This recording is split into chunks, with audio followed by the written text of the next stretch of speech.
Toda história possui um ponto de vista. A história da filosofia não é só um recontamento de filosofias passadas, como se sua história fosse uma galeria de opiniões. Ao contar a história da filosofia, definimos o que é a filosofia, estabelecemos seus limites e o que a diferencia de outras áreas.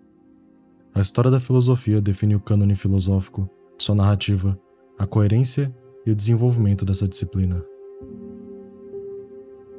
Mas ela só pode fazer isso, entretanto, ao performar e efetuar exclusões massivas.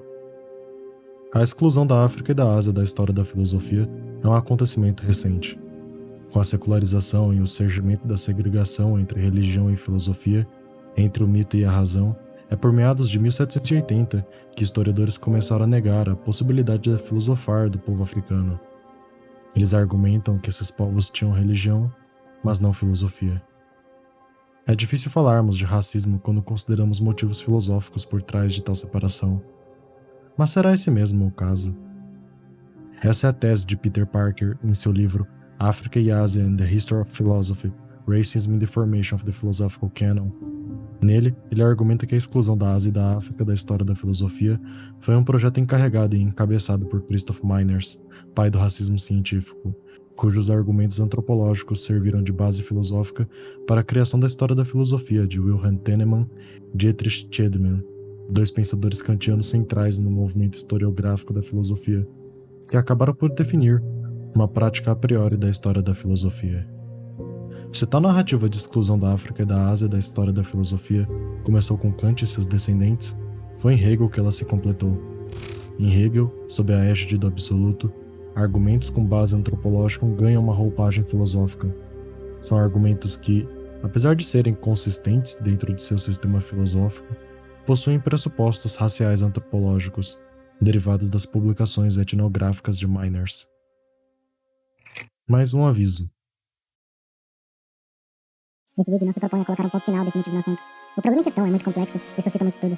Não tenho a capacidade, o estudo e o tempo de desenvolver e pesquisar a fundo todas as ideias presentes nesse vídeo.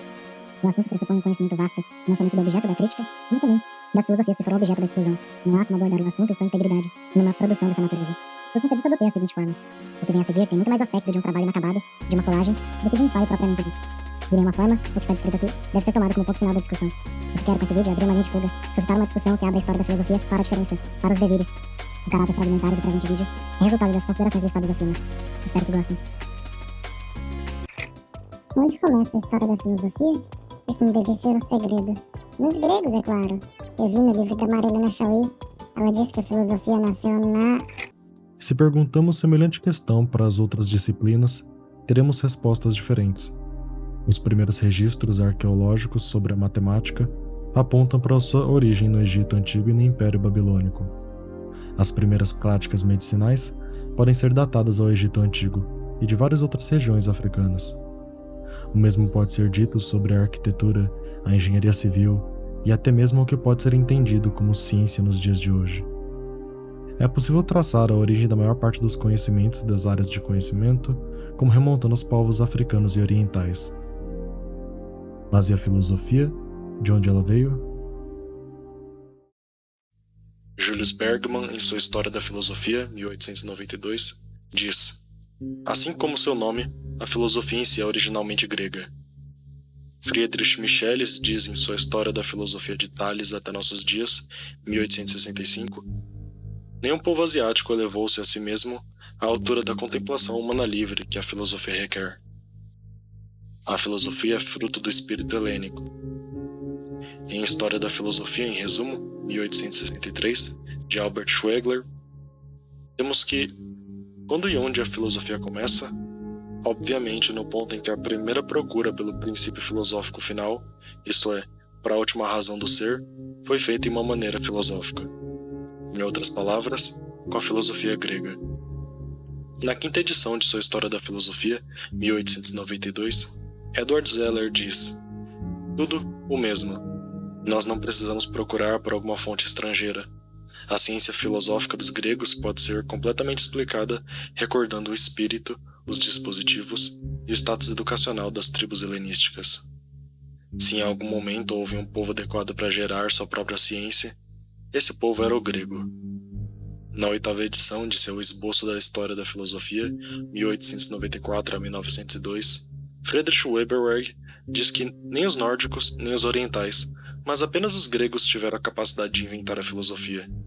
A filosofia, como uma ciência, não poderia se originar dentre os nórdicos, que se distinguem pela sua força e coragem, mas não possuem cultura, nem entre os orientais, que são de fato capazes de produzir elementos de elevada cultura, mas tendem a passivamente preservar esses elementos, ao invés de melhorá-los através das atividades mentais. Mas foi somente com os helênicos que harmoniosamente juntam o poder mental e a receptividade dentro de si mesmos. No The History of Philosophy from Thales to Comte, de 1871, George Henry Lewis similarmente diz: a peculiaridade distintiva dos gregos é que eles eram as únicas pessoas do mundo antigo que foram solicitadas a assumir uma atitude científica em explicar os mistérios que os cercavam. Seymour Martin, na History of Philosophy, em 1941, fala: a filosofia originou-se no mundo antigo com os gregos. Bertrand Russell, em A History of Western Philosophy, em 1945, diz: a filosofia começa com Tales. Martin Heidegger diz em uma aula em Cerisy-le-Celé, na França de 1955, o seguinte: a expressão comumente ouvida, filosofia da Europa Ocidental, é na verdade uma tautologia. Por quê? Porque a filosofia é grega em sua natureza. Grega em sua instância. Significa que na origem a natureza da filosofia é de tal tipo que primeiro se apropria do mundo grego e somente dele para se desenvolver. É engraçado observar como a opinião deles contrasta com a opinião dos primeiros modernos. Em historiadores da filosofia pré-kantianos, era comum incluir a Ásia e a África na história da filosofia. De Marsilio Ficino, 1433 a 1499, até a morte de Etienne Bonnot de Condillac, 1715 a 1780, era comum os historiadores da filosofia começar suas histórias da filosofia com alguma figura bíblica como Adão, Noé, Moisés, ou com povos como os judeus ou egípcios. Em algumas outras histórias modernas da filosofia, Zoroastro ou os caldeus, ou até mesmo um outro povo oriental apareciam como os primeiros filósofos. Giovanni Tortelli, em De Ortografia, possivelmente o primeiro trabalho histórico da filosofia pós-medievo, começa sua história com Zoroastro. A Bibliotheca Philosophorum Classicorum Antorum Chronologica, de Johann Jacob Fries, 1592, localiza o começo da filosofia na destruição da Torre de Babel.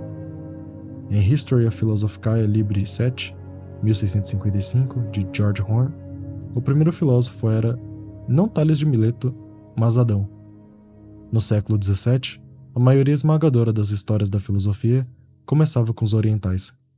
Em De Philosophia et Philosophorum Sectis, 1657, Gerardus Johannes Vossius começa seu livro descrevendo a filosofia oriental dos caldeus, judeus, persas, indianos, fenícios, para depois ir para a filosofia africana dos egípcios, etíopes e libaneses, para enfim ir para a filosofia dos antigos europeus, os trácios, druidas e gregos.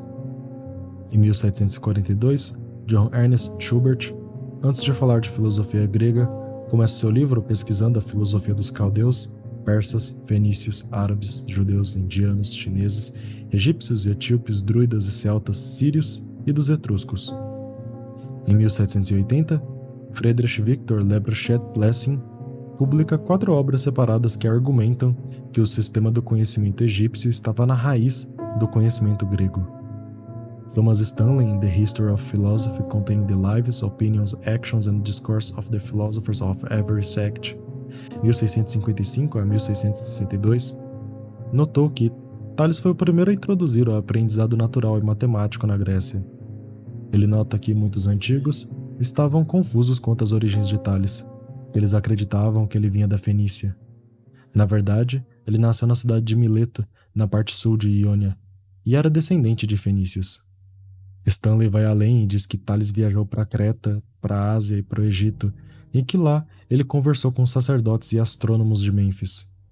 Tendo estudado filosofia no Egito e voltado para Mileto, ele transportou aquele vasto estoque de conhecimento que ele havia coletado para seu próprio país. Há 2 elementos nessa história que podem ser vistos serem repetidos em outras histórias da filosofia. Que o primeiro filósofo era oriental, ou pelo menos era descendente de orientais e africanos. 2. Que o conhecimento grego era, em partes, originário da África e da Ásia. Isso é corroborado textualmente na History of Philosophy de Stanley. Ele diz que a filosofia é geralmente reconhecida, mesmo para o mais conhecido dos gregos, como sendo originária do leste. Nenhuma nação do oeste para o aprendizado antigo esteve em comparação com os caldeus e egípcios. Em suma, no começo da modernidade havia um consenso entre os primeiros historiadores da filosofia de que a filosofia começava no Oriente. E é interessante notar como também a produção desse consenso é concomitante com o crescimento de interesse e acesso dos europeus pela cultura oriental. A partir do século XVIII, historiadores estabeleceram que os europeus tiveram cada vez mais acesso às línguas e à literatura da Ásia e de que havia o crescimento cada vez mais da passagem de um fluxo de manuscritos e escritos sobre filosofia asiática no curso dos séculos modernos, naquilo que ficou conhecido como Renascimento Oriental. Alguns historiadores localizam esse renascimento ao tempo em que oficiais da Companhia Britânica das Índias Orientais ganharam conhecimento de sânscrito e, assim, intensificaram a coleção e o transporte de manuscritos para a Europa. Uma das atividades essenciais do Renascimento Oriental foi a tradução de textos asiáticos para as línguas europeias, que pavimentou o caminho para o letramento e a apropriação científica por parte dos europeus. O entusiasmo gerado pela descoberta da literatura sânscrita e persa levou aos esforços na Europa de estabelecimento de instituições para seu estudo. A primeira cadeira professoral de sânscrito na Europa foi criada no Collège de France em 1814. Paris, no começo do século XIX, era o centro europeu da filologia oriental.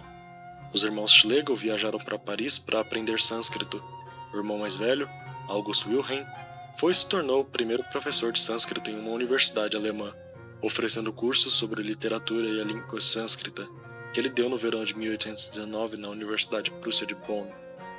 O governo da Prússia providenciou os fundos para a manufatura da imprensa para August Wilhelm produzir sua edição em latim sânscrito, com comentários do Bhagavad Gita em 1823. Também em 1819, o Reino da Bavária patrocinou 2 de seus súditos para o estudo de línguas orientais em Paris. Um deles, Franz Bopp, adquiriu técnica e expertise suficiente para estabelecer, com evidências gramaticais sólidas, uma relação linguística indo-europeia. Em 1821 foi dada a ele a cátedra de línguas orientais na Universidade de Berlim. Seus esforços culminaram em uma comparação extensiva entre gramática de sânscrito, o idioma persa e outras línguas europeias. Seu trabalho foi publicado como Gramática Comparativa de Sânscrito, Avéstico, Grego, Latim, Lituano, Gótico e Alemão, aparecendo em 6 volumes entre 1833 e 1852, servindo como base da linguística moderna. A filologia sânscrita e os estudos de gramática comparada se espalharam pelas universidades da Alemanha e da Europa Central. Em 1903, havia cerca de 47 professores, incluindo 26 destes titulares, de sânscrito e filologia comparativa indo-europeia nos países falantes de alemão na Europa. A multiplicação das cátedras resultou em uma pilha de diários, tratados filológicos, gramáticas, dicionários e edições traduzidas de textos orientais. No século XIX, a produção acadêmica alemã nesse campo excediu do resto de toda a Europa e da América em conjunto. Pela segunda metade do século, a superprodução da Alemanha de orientalistas com formação universitária levou a um êxodo e chegou até os confins do Império Britânico. Com isso é possível perceber que, apesar do crescimento de interesses nos estudos orientais, há uma espécie de tendência contrária na historiografia da filosofia, que faz com que o pensamento não europeu seja relegado à pré-história da filosofia. E há um paradoxo em jogo aqui.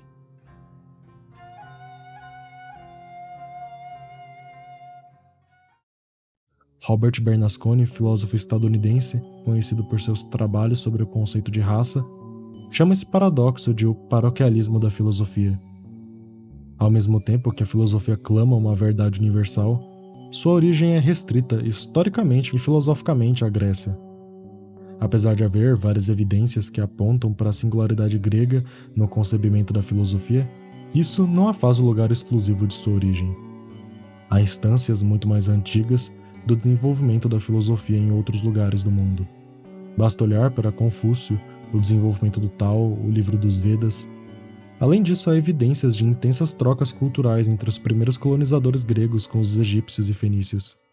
É difícil estabelecer uma linha definitiva que demarque a influência desses povos estrangeiros sobre o pensamento grego. Mas se esse realmente é o caso, quando e como que a história da filosofia passou a ser a história da Europa? A tese de Hegel em Introdução às Lições sobre a História da Filosofia, em relação à filosofia oriental, é que ela não se distingue do pensamento religioso. Isso porque, apesar da reflexão do povo oriental conter temas filosóficos, ela não pode se constituir como uma filosofia, uma vez que 1. Ela não é sistemática, 2. Ela não atinge o universal, 3. Ela é impossibilitada pela forma de governo vigente na Ásia. Na filosofia, temos o pensamento. Esse pensamento tem como conteúdo o universal. O universal, apesar de ser a totalidade do pensamento, ainda precisa ser determinado, ainda precisa vir a ser autodeterminado. Essas determinações aparecem na história da filosofia, com cada uma sendo um estágio necessário no desenvolvimento do pensamento universal. Inicialmente, as primeiras determinações eram imediatas, abstratas. Mais tarde, sendo infinitamente autodeterminadas, elas se tornam concretas. O pensamento que pensa o pensamento, que se aprende em sua autorreflexão, podemos chamar de filosofia. O pensamento, para ser pensado como universal, possui uma condição. A filosofia só pode surgir tendo como condição a liberdade e a consciência dessa liberdade. Para isso, ela precisa atender a 3 critérios. O universal precisa ser apreendido como aquilo que tudo abarca, aquilo que existe precisa ser apreendido universalmente, e por fim, o pensar sobre o pensar precisa aparecer. Em suma, o absoluto precisa sair da representação e ser pensado como ideia. Na representação, o conceito está somente metaforicamente presente. Ele não é propriamente pensado. O pensar tem que ser para si de modo livre. Ele tem que sair do natural e adentrar a intuição. Entrando como livre, ele se põe como consciência de liberdade, e a partir dessa consciência de liberdade é que a filosofia pode surgir. Mas como se deu o processo da exclusão da Ásia e da África da história da filosofia? É preciso perceber que até meados do século XIX não se tinha um consenso sobre o conceito de filosofia. Mas o que é importante entender é que, inicialmente, por conta da história da filosofia ser um conceito indeterminado, isso permitia a entrada de uma infinidade de diferentes coisas na história da filosofia. Como exemplo disso, havia as vidas e opiniões que descreviam biograficamente a vida do autor, assim como a doxografia de seus pensamentos. Havia também a história intelectual, que envolvia a história das ciências particulares, como também havia uma grande confusão com a história de certos campos da filosofia, como a história da metafísica, que acabou tomando quase todo o espaço historiográfico da filosofia. Foi somente com Karl Leonhard Reinhold, um dos primeiros expoentes da filosofia kantiana, que tivemos aquilo que veio a ser conhecido nos dias atuais como uma história da filosofia. Reinhold queria que a história da filosofia fosse um campo de conhecimento autônomo, delimitado pelos limites da definição kantiana. Para ele, antes que fosse possível fazermos uma história da filosofia, era preciso haver um conceito definido sobre o objeto dessa história. Diferente das outras histórias, a história da filosofia não é empírica. Ela não pode ser caracterizada pelo acidente ou pela contingência. A história da filosofia, por conta da natureza de seu objeto, lida com o desenvolvimento gradual da razão humana. Para ele, a filosofia é a ciência da natureza da mente humana em si e por si, e de sua pura relação com objetos fora de si. A história da filosofia seria um relato pragmático das tentativas mais importantes feitas pelas mentes mais proeminentes da antiguidade e dos tempos modernos para concretizar essa ciência. Tal desenvolvimento é necessário. Segue uma ordem lógica, cuja determinação deve ser feita a priori. As consequências dessa definição podem ser verificadas em um manuscrito de Kant. Há então 3 estágios que a filosofia teve que ir no quesito metafísica. O primeiro era o estágio do dogmatismo, o segundo, o do ceticismo, o terceiro, o da crítica da razão. Essa ordem temporal é fundada na natureza da faculdade humana de conhecimento. As palavras de Kant não somente autorizam uma história da filosofia, como também prescrevem uma narrativa. Se a metafísica era dogmática, e o ceticismo a falseou, então a filosofia de Kant seria a conclusão dessa história. Sendo assim, só é possível falar de começo e do fim da história da filosofia depois de Kant. É somente a partir do projeto da filosofia crítica que é possível constituir critérios pelos quais a filosofia do presente, passado e futuro pode ser avaliada. E é com isso que começamos inadvertidamente a exclusão da África e da Ásia da história da filosofia. Hegel dá 2 argumentos para isso. 1. A filosofia oriental termina onde a filosofia grega começa. 2. Não é possível filosofia em regimes despóticos. Essas são as bases que permitem Hegel diferenciar o pensamento pré-socrático do pensamento hindu, chinês e judeu. Apesar do caráter filosófico de seus pensamentos, o absoluto, além de não ter sido pensado, ele principalmente não pode ser pensado por esses povos. Isso porque o absoluto só pode sair da representação e se autodeterminar a partir de uma consciência livre. Mas apesar de Hegel negar a possibilidade da filosofia oriental adentrar a história da filosofia, ele reconhece a existência da fama indiana entre os gregos, inclusive chegando até conceder ao fato que os gregos, em certa medida, reconheciam os sábios indianos como filósofos, uma vez que lidam com abstrações ao abstrair toda relação com a vida exterior. Porém, o problema da filosofia indiana é que seu pensamento é idêntico à sua religião. Isso faz com que a meta da filosofia seja a mesma meta da religiosidade. Hegel chama essa meta de substancialidade intelectual. É o recolher da alma em si, elevar-se à liberdade, movimento este obtido após um longo processo de esclarecimento e meditação, resultando na dissolução do sujeito. Podemos traduzir essa substancialidade intelectual como um pensar para si, mas um pensar para si que vê-se como meta ao invés de meio. Quando pensar para si se toma como meta, ele se torna o inverso da reflexão filosófica, cuja meta, pensando universal, é a libertação do espírito. E para isso é preciso um eu que pense e que se coloque como pensamento, pois só assim é possível colocar o sujeito ao lado do infinito, fazê-lo um absoluto cuja base funde o direito este condição para o livre pensar. Nesse sentido, por conta da meta do pensamento indiano, e podemos dizer da filosofia oriental ser a dissolução do sujeito, temos que ele está não somente diametralmente oposto ao pensamento ocidental, como também está infinitamente distante da verdade filosófica. O desenvolvimento da filosofia moderna enquanto disciplina e a exclusão das filosofias não europeias da história da filosofia são fenômenos intimamente conectados. A construção do conceito de história da filosofia é o começo para a exclusão da África e da Ásia da história do pensamento.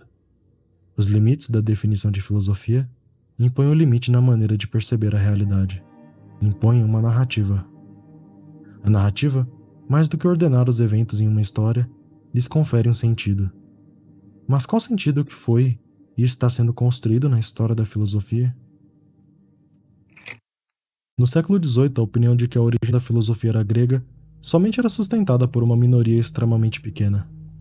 Essa opinião só foi elaborada e desenvolvida, chegando à popularidade que ela tem nos dias de hoje, por conta dos escritos antropológicos de Christoph Meiners.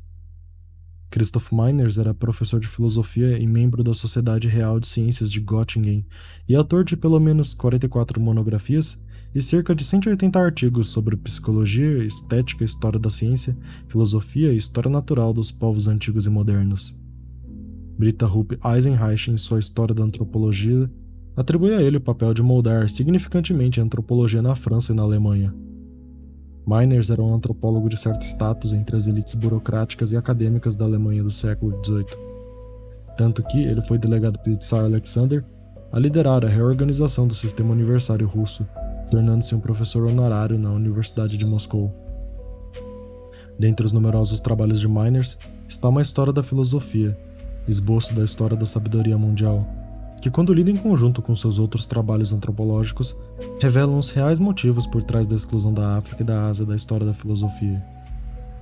Meiners chama o entusiasmo do Renascimento Oriental de uma doença mental, que atribui os maiores sistemas de ideias a povos antigos de pouca cultura. Em História da Origem, Progresso e Declínio da Ciência na Grécia e em Roma, Meiners começa sua campanha contra a opinião de que os colonizadores da África e da Ásia transmitiram seus conhecimentos das ciências e artes para os primeiros gregos. Segundo seus estudos, os estrangeiros fenícios e egípcios eram muito mais parecidos com refugiados e criminosos do que com colonos, e que eles foram expulsos de sua terra natal, provavelmente pelo medo de punição pelos crimes que possivelmente eles cometeram, ou pela ascensão de seus oponentes a cargos de poder. Levando esses fatores em consideração, seria improvável que eles tivessem tido tempo para se prepararem para trazer qualquer tipo de conhecimento ou artigo necessário para uma existência civilizada. Além disso, argumenta Miners, esses refugiados encontraram na Grécia homens com um invencível ódio por estrangeiros, que frequentemente atacavam e roubavam eles, e que não podiam ser expulsos de sua terra ou se acostumar com o estilo de vida de seus novos vizinhos. Os colonizadores egípcios e fenícios, não podendo subjugar os gregos, passaram pouco ou nada de conhecimento e habilidades para eles, exceto os seus rituais de adoração, seus conhecimentos agrícolas e alguns escritos inúteis. No fundo, o que esse argumento quer é mostrar que, apesar do contato dos gregos com os fenícios e egípcios, esse contato não foi frutífero. Os nativos gregos não adquiriram os elementos da civilização dos povos orientais. Historicamente, Hegel argumenta que o começo da filosofia só foi possível dentro de um povo capaz da consciência de sua própria liberdade. Um povo consciente é aquele que se funda no princípio universal, com o indivíduo que habita esse lugar se apercebendo como um, cujo valor universal vale como um absoluto. Se, pensando, trazemos a forma do universal, e se pensar é saber-se em si como algo universal, então temos que, pensando-se, damos-nos a determinação de universal. Ligamo-nos com nós mesmos. A liberdade prática condiciona esse raciocínio. Eu não posso me pensar como um absoluto, não posso conceber-me como um sujeito, se não há condições reais para isso. Se há leis derivadas de um direito, temos aí o universal como objeto. Se a vontade quer algo de universal, ela começa a ser livre. O povo que quer a liberdade subordina seus apetites à lei, entra em contato com o universal e, assim, possibilitam o surgimento da filosofia. O espírito nasce no Oriente, reconhece Hegel, mas apesar desse ser o caso, lá não temos sujeitos. No Oriente, o sujeito não é pessoa. Ele é um negativo decadente, fonte somente de sofrimento. Ele só é passível de se perceber como acidente, pois vive em constante medo. Ele vive em constante medo porque vive sob despotismo. O despotismo se caracteriza por um estado de total ausência de leis, onde reina o arbítrio do déspota. Enquanto que no governo democrático os apetites do governante são subordinados ao universal, no despotismo oriental, por outro lado, o finito é sacrificado a fim de corresponder à finalidade particular da vontade do déspota. Como consequência disso, no despotismo, os homens estão com medo e são governados pelo medo. No Oriente, só um único é livre. Na Grécia, alguns são livres. Na vida germânica, vigora o princípio de que todos são livres, isto é, de que o homem como homem é livre. No horizonte da dominação, o resultado da relação entre dominador e dominado só pode ser a de uma alienação mútua. A raça determina a forma de governo. O argumento para essa afirmação foi desenvolvido em sua completude por Miners em um artigo intitulado Sobre as Causas do Despotismo, de 1788. Segundo ele, a fraqueza e a falta de sentimento e a limitação da mente do povo mongol levou à sua completa subjugação. Uma fraqueza similar, falta de sentimento, idiotice e covardia, fez com que os negros americanos fossem alvos de fácil dominação de seus colonizadores. Sendo assim, diz Miners, a liberdade ou escravidão das pessoas que existirem em todas as partes do globo e em todas as eras é igual a seu valor ou desvalor interior. E nunca uma nação foi oprimida por um déspota sem merecer o destino que forjou suas próprias correntes. Com essas falas de Miners, fica fácil observar que o argumento de que o despotismo preveniu o desenvolvimento da filosofia no Oriente e nas demais partes do globo nunca foi fruto de uma análise cultural. Sempre se tratou sobre raça. Em Miners, a origem da filosofia coincide com suas visões antropológicas racistas, de modo que uma cubra a outra. Em Esboço da História Humana, Miners divide a humanidade em dois grandes grupos. De um lado, os tartar caucasianos, do outro, os mongóis. Na segunda categoria estão os chineses, tibetanos, samoyedos, hindus de baixa casta, australianos e africanos. Miners descreve essas pessoas como possuindo um corpo e mente fracos, sendo mais depravados e viciosos que sua contraparte caucasiana. Do outro lado, Miners distingue duas raças entre os caucasianos: os celtas e os eslavos. Dentre a raça celta estão listados os gregos, alemães, italianos, gauleses, espanhóis, britânicos, irlandeses e escandinavos. Miners não especifica exatamente os povos eslavos. O que ele diz é que a raça eslava possui menos qualidades morais e intelectuais em relação à raça celta, mas não chegava a ser no nível dos mongóis. Em 1793, na segunda edição de seu Esboço da História Humana, Miners substituiu os termos caucasiano e mongol por brancos de cor clara e bonita e pretos de cor escura e feia. Para Miners, as diferenças raciais explicavam o curso natural do mundo. A diferença racial explicava por que os grandes juristas, sábios e heróis eram brancos e do porquê dos mongóis nunca terem chegado ao conhecimento científico. Se alguma nação não branca tivesse conseguido alcançar a civilização, isso se deve não por mérito próprio de seu povo, mas sim porque provavelmente entraram em contato com os brancos. Segundo ele, as artes e as ciências, quando na mão dos povos escuros, se degeneravam. Isso explica a dominação dos brancos e do porquê só existirem direitos políticos dentro de nações brancas. Para Miners, a Constituição das Nações Europeias e o esclarecimento europeu formavam evidência direta para uma superioridade moral e intelectual inata dos brancos. Dietrich Chadman, 1748-1803, foi o segundo historiador da filosofia a excluir a África e a Ásia da história da filosofia. No prefácio de sua História da Filosofia, apesar de reconhecer que os historiadores da filosofia são unânimes acerca do berço da filosofia ser na África e na Ásia, ele, por outro lado, excluiria os orientais dessa história, pois, apesar de tocarem em temas filosóficos, eles não são sustentados por argumentação racional, resultando em conceitos e experiências vazias que se relacionam mais ao pensamento religioso do que ao pensamento filosófico. Caso eles tivessem chegado a desenvolver filosofia, tal desenvolvimento se explicaria, segundo Miners, por conta da disseminação das doutrinas gregas depois da conquista de Alexandre o Grande e depois pelos romanos. Tennemann, o terceiro historiador da filosofia do século XVIII a excluir a África e a Ásia da história da filosofia, complementa esse ponto. Apesar de na cultura e na idade os orientais precederem os gregos, eles nunca poderiam chegar no mesmo nível que eles, uma vez que a base de seu pensamento não era a razão. Sua sabedoria era oriunda da revelação divina. Ela é mitosimbólica. Isso não significa que é preciso negar suas crenças a respeito de Deus, o mundo e a humanidade, mas que elas não vieram a ser com o intuito de filosófico.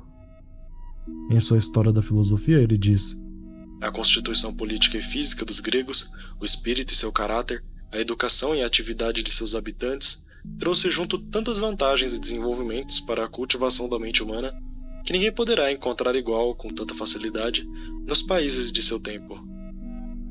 Sendo assim, os gregos chegaram à filosofia de forma independente, porque, além deles disporem de liberdades políticas que são a condição de possibilidade para o surgimento do pensamento filosófico, eles também dispunham de uma genialidade própria, uma matriz singular que possibilitou transformar a sabedoria prática, seja ela oriental ou não, em pensamento filosófico. Esse é o argumento do gênio criativo de Carus.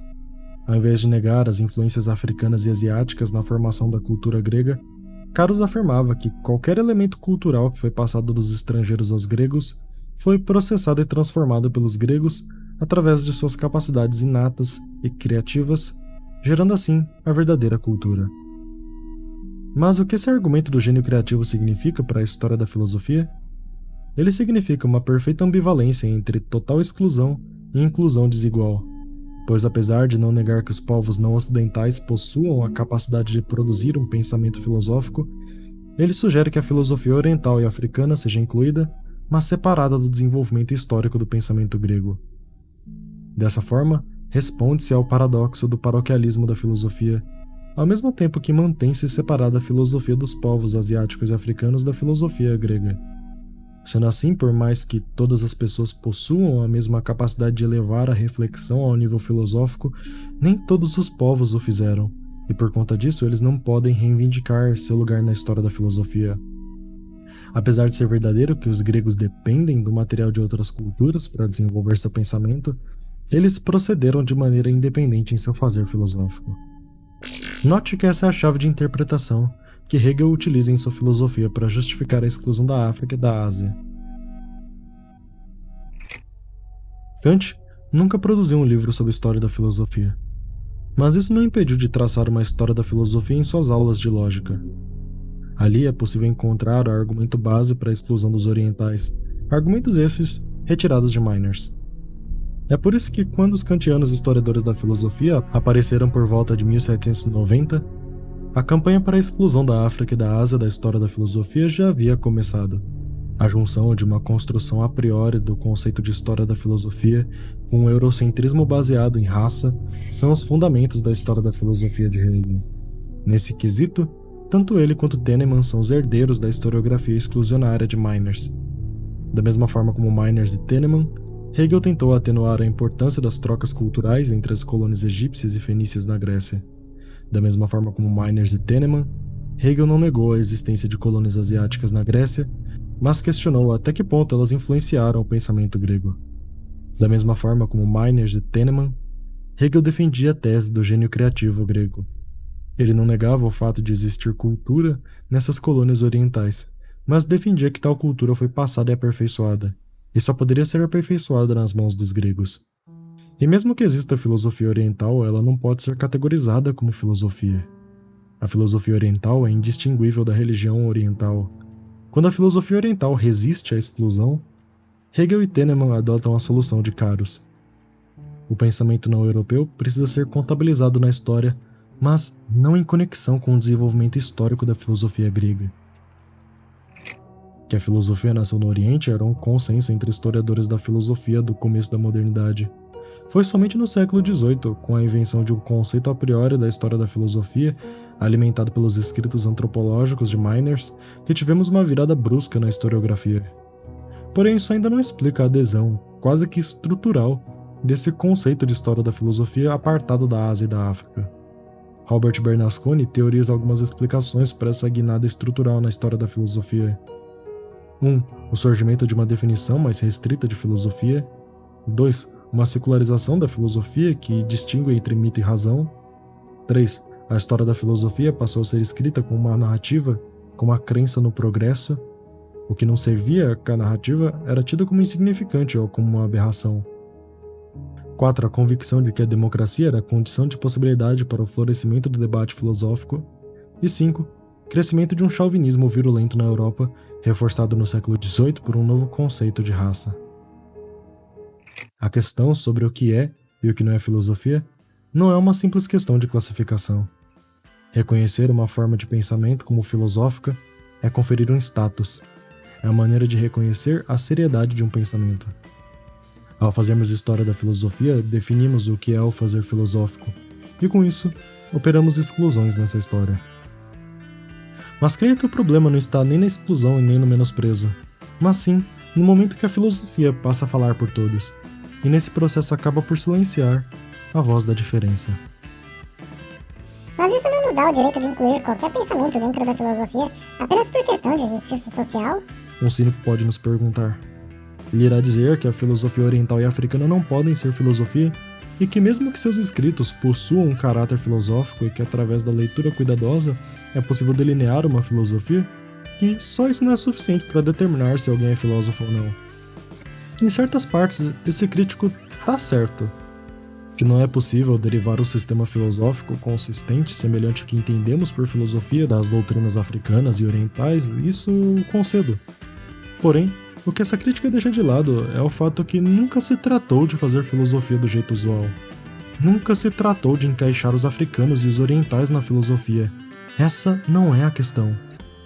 A questão da história da filosofia não é sobre justiça social, mas sim sobre até que ponto é possível flexionar o pensamento do cânone em face da diferença, em face do questionamento do radicalmente estranho. Perguntar sobre as origens da filosofia, no fim, é perguntar sobre o próprio sentido da filosofia quando confrontado com a diferença. E afinal, qual é esse sentido?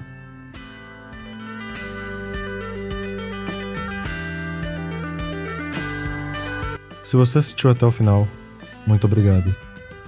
Esse vídeo não seria possível sem o oferecimento de Egghead, Nanomura24, Guilherme Soresig, Augusto Yasuda, Duésio de Olinda e Nana. Dessa vez, sendo fiel ao espírito de Halloween, eu decidi adicionar um tema para a mensagem dos apoiadores. O tema em questão era: que pensamento te assusta e causa medo? Egghead mandou: o que me causa medo é o Zizek. Então, vai aqui uma imitação dele. Because what is love? Love is not idealization. Every true lover knows that if you really love a woman or a man, that you don't idealize him or her. Love means that you accept a person with all its failures, stupidities, ugly points, and nonetheless the person's absolute for you everything like that makes life worth living, but you see perfection in imperfection itself, and that's how we should learn how to love the world. True ecologist loves all this. Nanomura24 mandou: eu tenho medo do deputado Vladimir Safatli. E Augusto Yasuda mandou: eu tenho medo da China invadir Taiwan. Você sabia que temos uma campanha de financiamento coletivo no Apoia-se? O Agenciamento Coletivo Esquizofia é um fundo de financiamento contínuo, cujo dinheiro é utilizado para a melhoria das qualidades dos vídeos e para pagar as minhas despesas. Doando qualquer quantia, seu nome aparece no final do vídeo, e acima de R$3 eu leio sua mensagem. É isso, se gostou do vídeo, deixa um like, compartilhe, comente. Realmente, muito obrigado.